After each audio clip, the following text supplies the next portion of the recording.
오늘 저는 참 가슴이 설레는 기쁜 날입니다. 제가 34년여 기간 동안에 담당해왔던 이제 이 강단을 지켜주실 후임자 좋은 목사님이 부임을 하시는 날이기 때문입니다.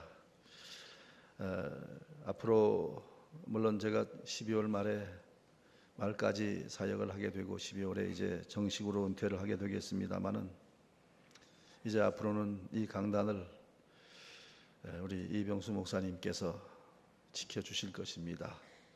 저는 이제 한 달에 한 번 매월 첫 주일에만 이 강단에서 말씀을 전하는 것으로 그렇게 약속을 했습니다. 여기서 늘 전해지던 그 말씀이 또 새로운 목사님을 통해서 더 은혜와 감동으로 여러분들에게 전해질 것을 기대하면서 저는 오늘 말씀은 그저 저의 고백 겸 해서 드려보려고 합니다. 하나님의 큰 은혜와 축복이 이 자리에 함께한 우리 교우 여러분 모두에게 충만하시기를 주의 이름으로 축원합니다. 그 유대인의 교훈집인 탈무드에 보면 이런 이야기가 나옵니다. 그 유대 나라에 아버지로부터 특별하고 진귀한 선물을 받은 삼형제가 살고 있었답니다. 맏아들은 이 세상 어디든 한눈에 볼 수 있는 천리안을 선물로 받았습니다. 딱 보면 어디든 다 보여. 둘째 아들은 이걸 타기만 하면 이 세상 어디든지 단숨에 달려갈 수 있는 마법의 양탄자를 선물로 받았습니다. 이것만 타면 가고 싶은 데 다 가는 거예요. 셋째 아들은 이것만 먹으면 어떤 병에 걸린 사람이라도 다 낫게 할 수 있는 치료의 사과를 선물로 받았습니다. 어느 날 이 맏아들이 천리안을 가지고 딱 보다가 그 임금님이 살고 있는 도성에 벽에 방 하나가 붙어 있는 것을 보았습니다. 그 방에 붙어 있는 내용이 뭔고 하니 임금님의 외동딸 공주가 중병에 걸렸다는 얘기입니다. 백약이 무효예요. 그래서 임금님은 거기 방을 붙였어요. 누구든지 내 딸의 병을, 이 공주의 병을 고쳐주는 사람이 있으면 내가 그 딸을 주어 그와 혼인하게 하겠다는 거예요. 사위로 삼겠다는 겁니다. 그래서 이 삼형제는 야, 급하다.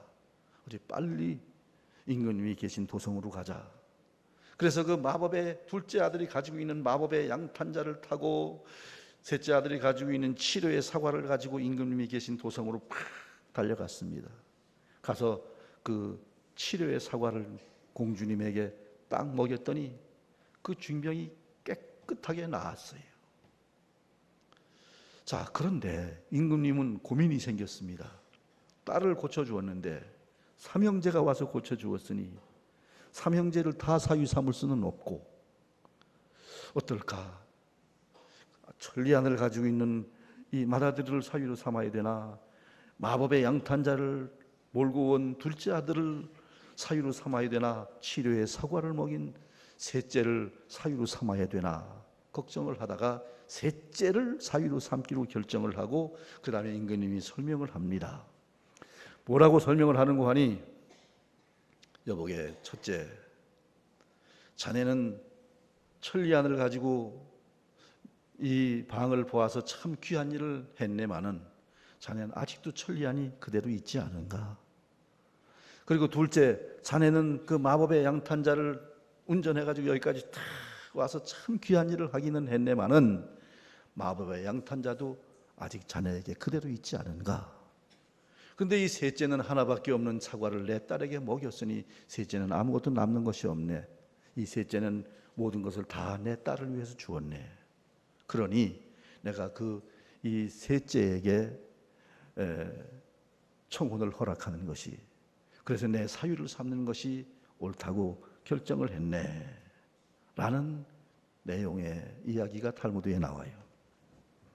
여기서 탈무드가 가르쳐주는 교훈이 있어요. 그 임금님의 얘기가 아주 타당하잖아요. 그렇잖아요.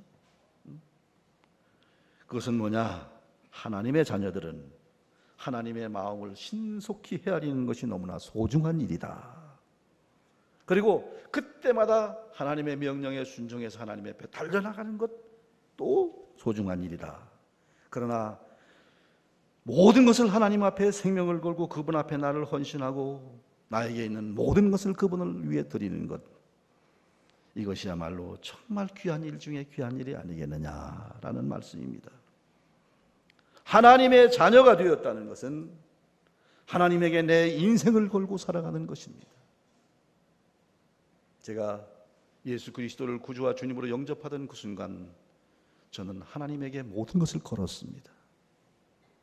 그리고 제가 우리 대광교회에 부임하던 1985년 어느 날 저는 하나님의 은혜 앞에 감격해서 이곳에 저를 세워주신 하나님을 위하여 그리고 이 몸된 대광교회를 위해서 모든 것을 걸기로 작정을 했습니다. 여러분, 성경에서 큰 기적을 체험한 사람들을 가만히 보면 공통점이 있어요. 그것은 뭐냐? 하나님을 100% 온전히 믿고 신뢰한 사람들입니다. 하나님께 모든 것을 걸었던 사람들입니다. 그리고 하나님 앞에 모든 것을 내놓았던 사람들입니다. 신약 성경에 나오는 오병이어의 기적을 여러분 아시지요? 어린아이가 바친 도시락 하나로 5,000명을 먹이는 기적을 일으킨 사건입니다.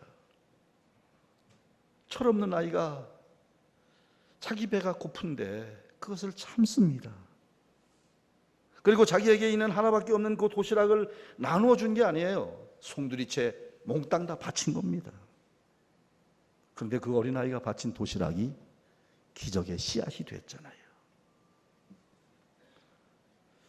어느 날 예수님께서 성전 입구에 서서 성전에 들어가는 사람들이 그 연복궤에, 요즘으로 말하면 헌금궤죠, 헌금궤에다가 헌금 넣는 것을 보고 계셨습니다. 어떤 부자들이 좋은 옷을 입고 와가지고 금돈, 은돈을 쩌렁쩌렁 헌금궤에 넣습니다. 너무 귀한 일이죠. 그런데 한 과부가 들어오더니 자기의 지갑을 열어 지갑 안에 동전 2립 딸랑 있는 것을 꺼내가지고 누가 볼까봐 창피한 마음으로 살짝 헌금궤에다 놓고 들어갑니다.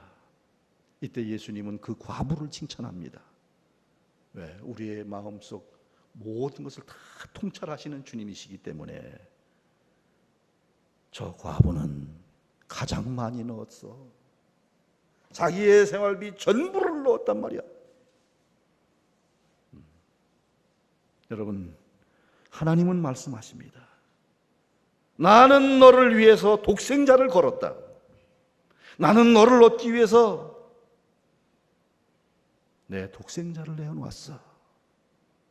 너는 나에게 인생을 걸고 있느냐? 하나님은 언제나 절대 신앙, 절대 헌신, 절대 감사, 절대 신뢰하는 사람을 찾고 계시고 그를 통해서 일을 하시기를 원하십니다. 구약 성경에 보면은 그 사악한 아합 왕 시대에 엘리야라고 하는 선지자가 나타나서 이 땅에서 내 말이 없으면 수년 동안 비가 내리지 않을 것이다 라는 예언을 하고 왕의 칼날을 피해서 그는 그릿 시냇가로 숨어 들어갑니다. 까마귀가 먹을 것을 물어다 주어요. 졸졸졸 가뭄에 흘러내리는 그 시냇물을 먹고 살아요. 그런데 그 시냇물마저 말라버렸습니다. 하나님은 그 엘리야를 저 이방 땅 사르밧으로 보냅니다. 왜? 거기 무슨 큰 부자를 숨겨놓은 게 아니에요. 엘리야를 먹이기 위해서. 거기서 만난 사람은 누굽니까? 가장 가난한 과부, 그리고 과부가 데리고 사는 아들 하나. 그 과부도 이제 양식이 떨어져서 한 움큼밖에 가루가 남지 않아가지고 나뭇가지를 주워다가 거기에 불을 피워가지고 떡 한 덩어리 만들어서 그 아들과 함께 그거 먹고 이제는 더 이상 먹을 것이 없어서 굶어 죽으려고 했던 것입니다. 그런데 엘리야가 가가지고 이렇게 말합니다. 그 마지막 남은 한 움큼의 가루와 몇 방울의 기름으로 떡을 만들어서 먼저 내게로 가지고 와라. 세상에 아무리 선지자라고 하지만 지금 너무하지 않아요? 세상에 염치도 없지. 그걸 달래. 먼저 가져오라. 근데 여기 먼저라는 말에 중요한 의미가 있어요. 상식에 어긋나는 말이잖아요. 불쌍한 과부와 어린아이의 목숨을 앞당기는 그러한 요구 아닙니까? 그런데 이 사르밧 과부는 열왕기상 7장 15절에 보니까 그가 가서 엘리야의 말대로 하였더니 그랬어요. 그 과부는 그런 생각했겠지요. 이거 먹고 죽으나 안 먹고 죽으나 굶어 죽기는 매한가지인데 선지자의 말씀대로 순종이나 하고 죽자. 그런데 여기서 기적이 일어나는 거예요. 인간의 모든 가능성, 한계 상황이 끝난 그 자리에서 절대 신앙을 하나님 앞에 고백할 때에 역사가 일어났습니다. 어떻게 일어났습니까? 그와 엘리야와 그의 식구가 여러 날 먹었으나 통에 가루가 떨어지지 아니하고 병에 기름이 없어지지 아니하니라. 여기서 여러 날 먹었다. 그 여러 날은 몇 년이 됩니까? 3년이라는 세월입니다. 하나님은 이 과부에게 남은 찌꺼기를 요구한 게 아니에요. 먼저를 요구했습니다. 여기서부터 하나님의 간섭과 하나님의 역사는 시작되기 때문입니다. 우리가 그 간증하는 신앙 간증을 하는 사람들을 만날 때마다 참 그 위대한 신앙 체험을 한 사람들의 이야기가 거의 흡사한 게 있어요. 그건 뭐냐 하면 하나님께만 내 인생을 걸었다. 그랬더니 만사 형통한 게 아니라 내게 위기가 찾아왔다. 그러나 위기가 찾아왔어도 나는 끝까지 순종했다. 하나님을 믿었다. 그랬더니 하나님이 역사를 일으키더라. 그게 모든 신앙 체험을 한 간증하는 사람들의 결론입니다. 오늘 성경에 보면 다니엘이 나오지요. 이 다니엘서의 문이 열려지면 바벨론의 공격으로 예루살렘 성전은 불타고 성구들은 약탈을 당하고 젊은이들은 포로로 나라를 잃고 끌려갑니다. 그런데 그 어려웠던 상황에서 하나님의 사람들이 어떻게 살아가는지를 보여주는 책이 다니엘서예요. 인간의 모든 희망이 끝난 상황에서 하나님은 하나님의 백성들을 어떻게 도와주시고 어떻게 지켜주시는가를 보여주시는 책이 다니엘서라 그 말입니다. 다니엘서 5장쯤 가면 예루살렘을 공격했던 바벨론이 망합니다. 그리고 메대와 파사 제국이 들어섭니다. 나라와 역사 그리고 세상의 통치자가 바뀌고 또 바뀌어도 진정한 역사의 주인은 오직 한 분 하나님이시라는 것을 다니엘서는 말씀하고 있습니다. 이 믿음을 가지고 살았던 다니엘과 그의 세 친구 사드락과 메삭과 아벳느고 그 풀무불 속에서도 사자굴 속에서도 하나님이 그들을 지켜주시는 흥미진진한 이야기가 다니엘서에 계속됩니다. 우리는 하나님께만 모든 것을 걸고 산다. 아무것도 가진 것 없지만 우리는 하나님께 모든 것을 걸고 산다. 이것이 바로 다니엘과 그 세 친구들의 신앙 고백이었던 것입니다. 그래서 드디어 오늘 읽은 우리 다니엘서 6장으로 이제 넘어오는데 6장에 보면 우리가 주일학교 때부터 많이 귀가 아프도록 들었던 다니엘의 사자굴 사건이 나옵니다. 그래서 오늘 혜성같이 등장하는 인물, 페르시아의 제국을 건설한 다리오라고 하는 인물이 나오는데 이 다리오라는 인물이 도대체 누굴까? 메대와 파사, 이 페르시아 제국을 건설한 사람은 분명 고레스라고 하는 인물로 우리가 알고 있는데 여기 고레스는 누구고 다리오는 또한 누군가? 여기 신학적인 난제가 등장을 하게 되는데 한두 가지 추측이 가능합니다. 첫째는 고레스와 다리오를 동일 인물로 보는 견해입니다. 그래서 오늘 28절에도 나옵니다마는 이 다니엘이 다리오 왕의 시대와 바사 사람 고레스 왕의 시대에 형통하였더라. 그러한 말처럼 말입니다. 그 다음 또 하나는 다니엘서 5장 31절에 보면 메대 사람 다리오가 나라를 얻었는데 그때 다리오는 62세였더라라는 것을 말씀하고 있습니다. 그래 62세면 그 당시에 굉장히 고령입니다. 이 고령의 나라를 얻었으나 곧 죽고 고레스가 나라를 통치하게 되어서 실질적인 왕으로 등극을 하게 된 인물은 고레스였다, 이렇게 보는 견해도 있습니다. 뭐 그렇게 중요한 얘기는 아닙니다.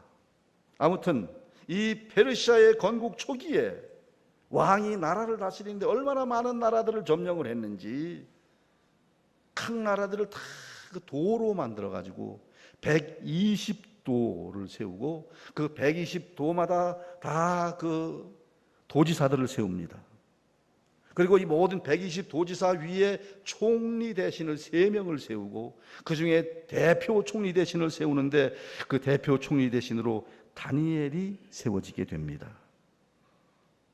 다니엘에게는 참 귀한 기회가 온 거지요.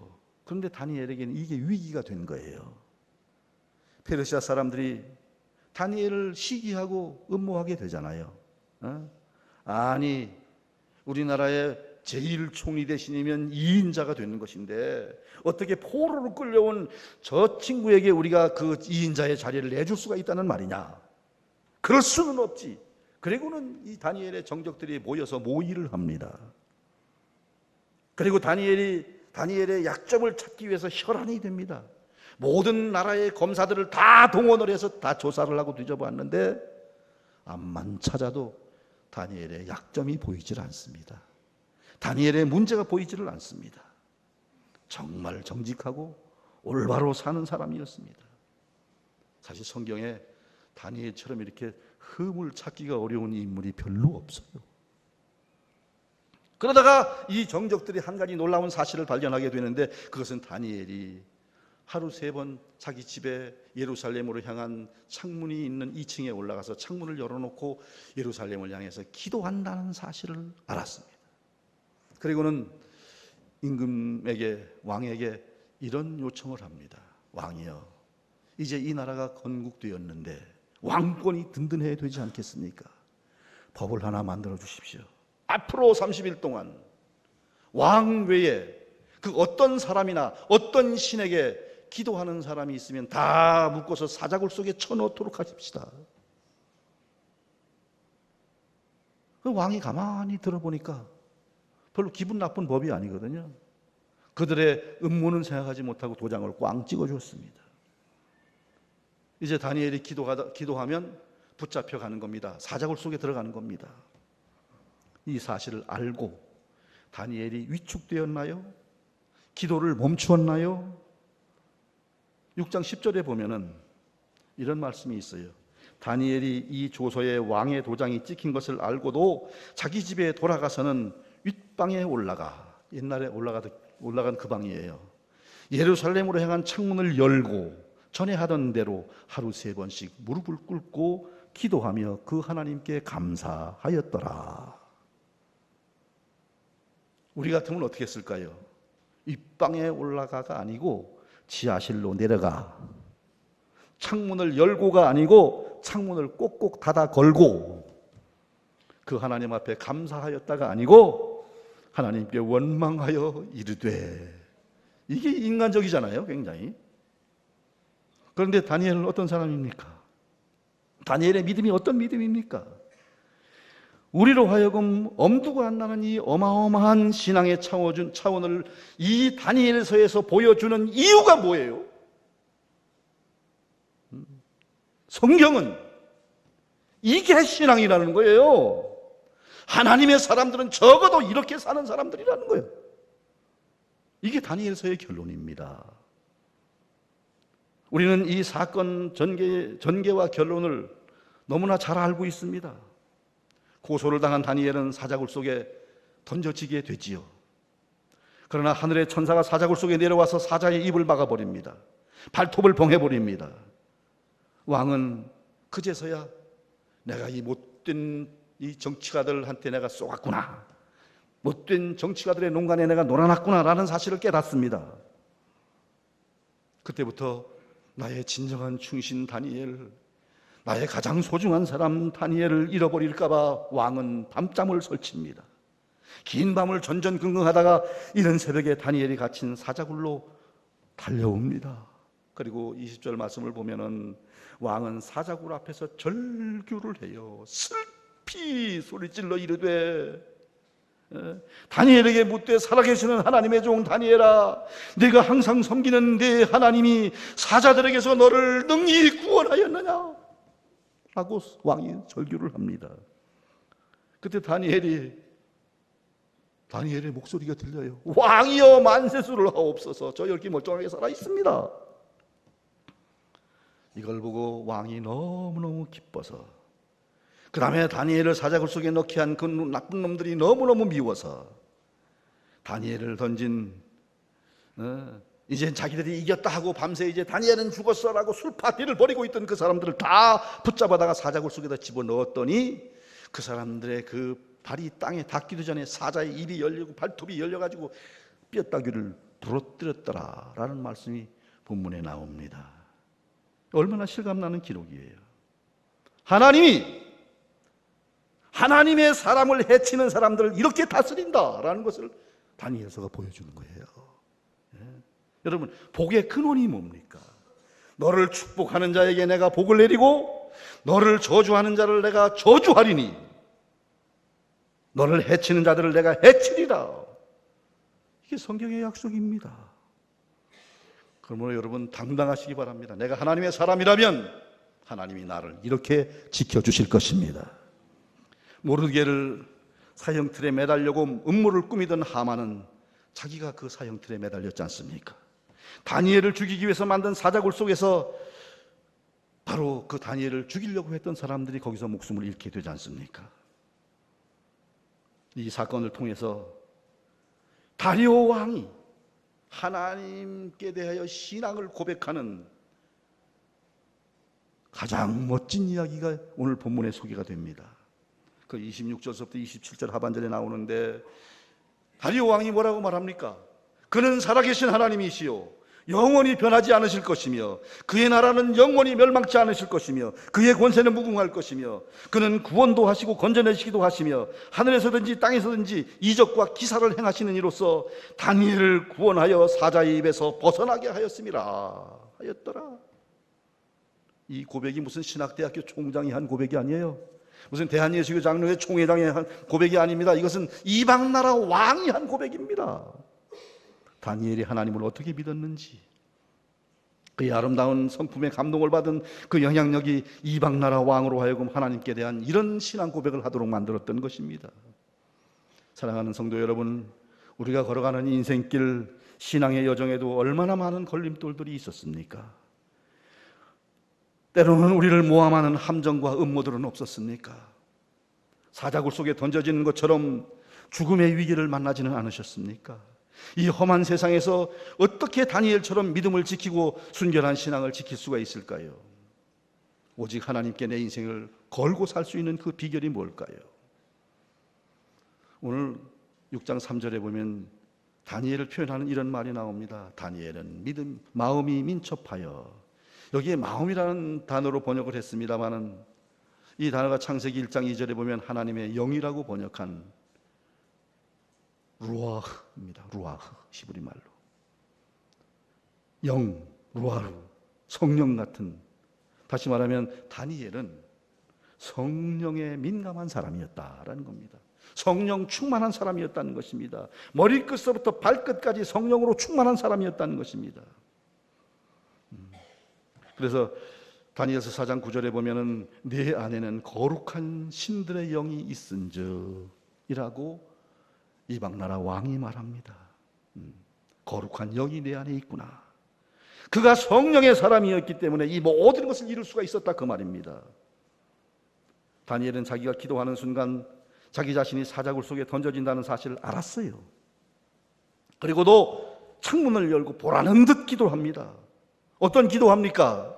아버지, 나의 목숨을 살려주옵소서. 그런 기도 아니에요. 저 왼수들을 죽여주시옵소서. 그런 기도도 아니에요.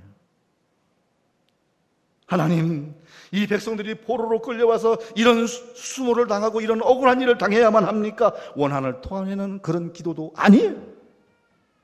10절 말씀 보면은 그의 하나님께 감사하였더라. 성경은 그 감사의 내용이 무엇인지는 설명하고 있지 않아요. 설명할 필요도 없는 것이겠죠. 다니엘은 그 어떤 상황 속에서도 절망하거나 원망하지 않았습니다. 그의 모든 기도는 감사뿐이었습니다. 무엇 때문에 어떤 조건, 어떤 형편을 따라 드리는 감사가 아니었다는 것입니다. 그는 존재 자체가 감사요. 그의 모든 기도는 다 감사요. 이해가 안 되어도, 용납이 안 되어도, 도무지 내 생각으로는 도무지 이해를 할 수가 없어도 하나님을 믿으니까 무슨 뜻이 있으시겠지, 무슨 계획이 있으시겠지, 내 머리는 용납이 안 되는 이 사건을 통해서도 어떤 기적을 일으켜 주시겠지. 그래서 어떤 상황 속에서도 다니엘은 감사하고 있습니다. 우리의 감사가 바로 이런 감사가 아니면 우리의 감사는 금방 변질돼요. 원망과 불평으로 바뀔 수 있어요. 사랑하는 성도 여러분, 내가 사람 보고 감사했다가는 언젠가는 또 그 사람 보고 실망할 수 있습니다. 내가 뭔가 좀 넉넉하게 있다고 하나님 앞에 아이고 감사합니다. 그럼 없어지면 어떡할래요? 내가 병에서 치료받았다고 하나님 감사합니다. 그럼 다시 아프면 어떡하겠어요? 사업이 잘 됐다고 감사하다가 다시 사업이 어려워지면 불평하지 됩니까? 다니엘의 감사는 절대적 감사예요. 다니엘은 이 조서가 누구누구 때문에 무엇 때문에 꾸며진 조서인 줄 알았어요. 그럼에도 불구하고 하나님 앞에 엎드려 감사합니다. 이 감사는 목숨을 건 감사예요. 죽을 줄 뻔히 알고도 감사하는 것. 있다, 없다, 얻었다, 잃었다, 죽느냐, 사느냐의 문제가 아니요. 자기에겐 이 음모를 이겨낼 힘이 없었습니다. 그럼에도 불구하고 다니엘은 온 세상을 향하여 선언을 하는 것입니다. 내게는 너희들이 알지 못하는 하나님이 계신다. 그분은 살아계신다. 역사의 주인은 그분이시다. 그분이 나를 사랑하신다. 그 안에서 이 모든 일들은 그분의 뜻대로 이루어진다. 그래서 감사할 수 있었던 거예요. 오늘 우리의 문제는 너무나 많은 것을 가졌음에도 불구하고 더 가지지 못했다는 사실 때문에 감사를 잃어버렸어요. 걸핏하면 불평이고 원망입니다. 하나님께 모든 인생을 걸고 사는 것이 아니라 나의 조건, 나의 형편을 채우기 위해서 하나님의 도움이 필요할 뿐이라는 것이지요. 다니엘서는 그거는 신앙이 아니야 라고 말하는 거예요. 여러분, 지금 현재가 얼마나 우리가 큰 은혜 속에 사는지 아십니까? 만일 지구가 100사람이 사는 마을이라면 라는 제목의 글이 있어요. 거기 보면 이런 얘기 나옵니다.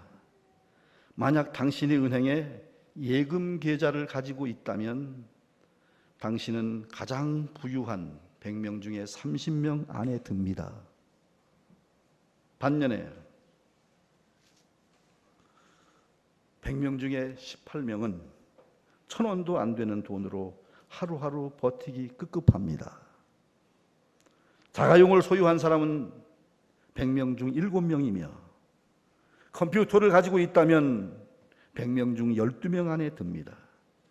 초등학교 이상의 교육을 받았다면, 중등학교 이상의 교육을 받았다면 100명 중에 7명 이내에 드는 것이고, 대학 교육을 받았다면 100명 중 1명에 들어가는 것이다. 지금도 이 지구촌은 100명 중에 14명은 글조차 읽지를 못합니다. 음식을 넣어둘 냉장고와 지붕이 있는 집이 있다면 당신은 전 세계인 중 75%보다 부유한 사람이다 라는 얘기가 있습니다. 행복한 줄 아셔야 돼요. 어떤 집사님 한 분이 신앙생활을 하는데 남다르게 행복하게 살아요. 근심 걱정이 없습니다. 그 오랜 세월 부부가 함께 살면서도 한 번도 부부싸움을 한 적이 없었대요.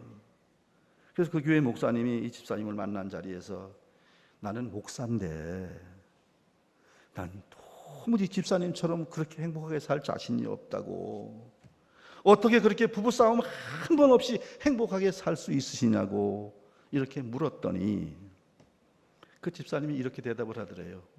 목사님, 우리 두 사람이 결혼할 때 한 약속이 있어요. 그리고 그 약속을 지금까지 우리는 잘 지키고 있어요. 그 약속이 뭔데요? 그랬더니 사소한 것은 아내가 결정하고 아내가 결정하는 대로 나는 다 따르기로 했고요.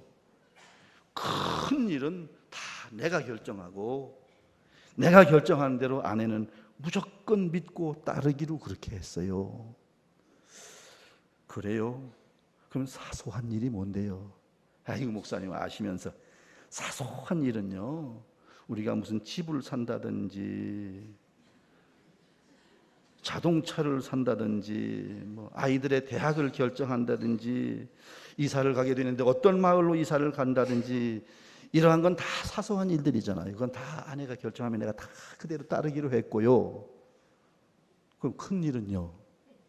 아이고 큰 일이라고 하는 것은 뭐 우주의 운행을 염려하는 일이라든지 남북 통일을 걱정하는 일이라든지 인류의 평화를 염려하는 일이라든지 이런 큰 일은 다 내가 결정하고 내 뜻대로 내 아내가 따라오기로 했고 지금까지 그렇게 지켜오고 있어요. 그래서 우리 행복해요. 여러분 부부지간에도 이렇게 믿고 신뢰하면 행복하다는데 이것도 내가 해야 되고 저것도 내가 해야 되고 하나님을 믿는다 하지만 분명 하나님이 이루신 일이고 하나님이 역사하신 일일진데 하나님의 뜻대로 펼쳐진다. 하나님의 손에서 내 모든 문제는 해결된다. 하나님이 나를 사랑하신다. 역사의 주인은 하나님이시다. 내 인생의 주인도 하나님이시다. 적어도 이것을 믿고 살면 편안하지 않겠냐 하는 겁니다. 다니엘은 맹수 사자굴에 던져졌지만 천사가 임하니 그곳이 천사의 집이 됩니다. 여러분을 두렵게 하는 사자굴이 뭐예요? 성령님이 거기 임하시면 거기가 천국이 되고 하나님의 집이 될 줄로 믿습니다. 무조건 믿고 감사했더니 사자의 입을 봉해버리셨습니다. 발톱을 다 봉해버리셨습니다. 삼킬 듯이 여러분에게 덤벼드는 사자는 무엇이며 사자의 이빨은 무엇이며 여러분을 찢을 듯이 덤벼드는 사자의 발톱은 뭡니까? 환난의 입은 닫혀지고 시련의 발톱이 여러분을 찢지 못할 줄로 믿습니다. 저는 요즘 와서 은퇴를 하면서 가끔 그런 질문을 받기도 해요. 목사님, 우리 교회가 그렇게 작은 교회나 어려운 교회가 아닐진데 34년을 지내오면서 그렇게 모아놓은 것이 하나도 없으세요? 없어요. 제가 내 욕심을 차리고 무언가를 모아놓기 위해서 애썼다면 여기까지 오지 못했을지 몰라요. 모든 것을 걸었습니다. 인생을 걸었습니다. 그랬기에 앞으로의 인생도 하나님이 채워주실 줄로 믿습니다. 하나님이 말씀하십니다. 나는 너를 얻기 위해서 독생자를 내놓았어. 독생자를 걸었어. 그렇다면 내가 너를 위해서 무엇을 아껴주랴? 나를 믿고 감사하며 함께 행복하게 평안히 살자. 오늘도 제 안에서 하나님 말씀하십니다. 바로 이 하나님을 믿고 우리 모두가 하나님께 인생을 걸고 앞으로 남을 삶을 행복하게 살아가시는 우리 모두가 되시기를 주의 이름으로 축원합니다. 거룩하신 하나님 감사합니다. 오늘도 저희들이 주의 말씀 앞에서 마음을 열고 이 말씀을 받습니다. 하나님은 나를 구원하시기 위해서 가장 소중한 독생자를 걸고 독생자를 내어주시며 나를 구원하시고 나를 돌보고 계시는데 그 하나님의 큰 은혜와 사랑과 축복을 저희들이 기억하지 못하고 염려하며 근심하며 살아왔습니다. 하나님 앞에 온전히 내 인생을 걸지 못하고 내가 내 인생을 붙들고 살아왔던 지난 날들이 있었나이다. 주여 긍휼히 여겨 주옵소서. 주님만 바라보게 하여 주옵소서. 주님께만 인생을 걸고 살게 하여 주옵시고 주님의 능력으로 살아가는 저희들 되게 하여 주옵소서. 예수님의 이름으로 기도드리옵나이다. 아멘.